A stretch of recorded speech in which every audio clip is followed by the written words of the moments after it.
पहला पाठ दानिएल का ग्रंथ 3, 25, 34, 43। अजरिया खड़ा होकर प्रार्थना करने लगा और उसने आग की लपटों के बीच यह कहना आरंभ किया, तू अपने नाम का ध्यान रखकर हमें सदा के लिए न त्याग, हमारे लिए अपना विधान रद्द न कर। अपने मित्र इब्राहिम, अपने सेवक इसहाक और अपने भक्त इस्राएल का स्मरण कर। अपनी कृपा दृष्टि हम पर से न हटा। तूने उनसे यह प्रतिज्ञा की थी कि आकाश के तारों की तरह और समुद्र तट के रेतकणों की तरह तुम्हारे वंशजों को असंख्या बना दूंगा। प्रभु, संख्या की दृष्टि से हम सब राष्ट्रों से छोटे हो गए हैं और हमारे पापों के कारण पृथ्वी भर में हमारा अपमान हो रहा है। अब तो न राजा है, न नबी, न नेता, न होम, न यज्ञ, न बलि, न धूपदान। कोई स्थान ऐसा नहीं जहां तेरी कृपा दृष्टि प्राप्त करने के लिए हम तुझे प्रथम फल अर्पित करें। हमारा पश्चात्तापी हृदय और हमारा विनम्र मन मेढ़ों, सांडों और हजारों पुष्ट भेड़ों की बलि जैसे तुझे ग्राह्य हो। आज तेरे लिए यही हमारा बलिदान हो।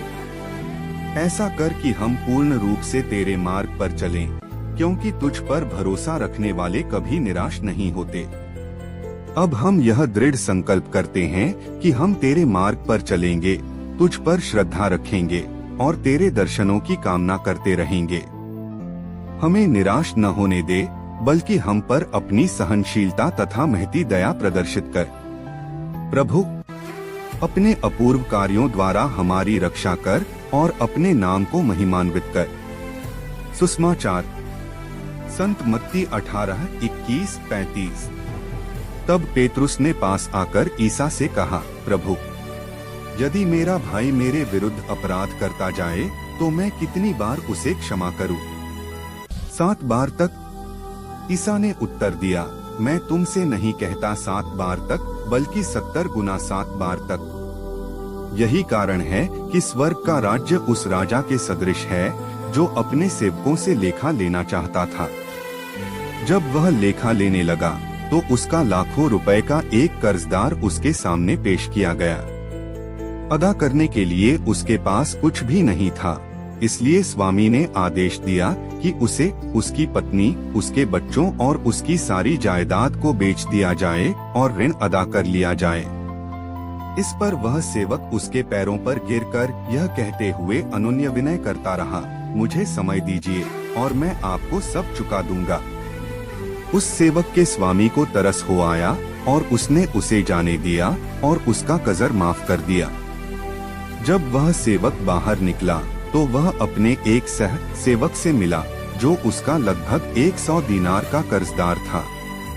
उसने उसे पकड़ लिया और उसका गला घाट कर कहा, अपना कर्ज चुका दो। सहसेवक उसके पैरों पर गिर पड़ा और यह कहते हुए अनुनय विनय करता रहा, मुझे समय दीजिए और मैं आपको चुका दूंगा। परंतु उसने नहीं माना और जाकर उसे तब तक के लिए बंदी गृह में डलवा दिया जब तक वह अपना कर्ज न चुका दे। यह सब देखकर उसके दूसरे सहसेवक बहुत दुखी हो गए और उन्होंने स्वामी के पास जाकर सारी बातें बता दी। तब स्वामी ने उस सेवक को बुलाकर कहा, दृष्ट सेवक, तुम्हारी अनुनय विनय पर मैंने तुम्हारा वह सारा कर्ज माफ कर दिया था। तो जिस प्रकार मैंने तुम पर दया की थी, क्या उसी प्रकार तुम्हें भी अपने सहसेवक पर दया नहीं करनी चाहिए थी? और स्वामी ने क्रुद्ध होकर उसे तब तक के लिए जल्लादों के हवाले कर दिया जब तक वह कौड़ी कौड़ी न चुका दे।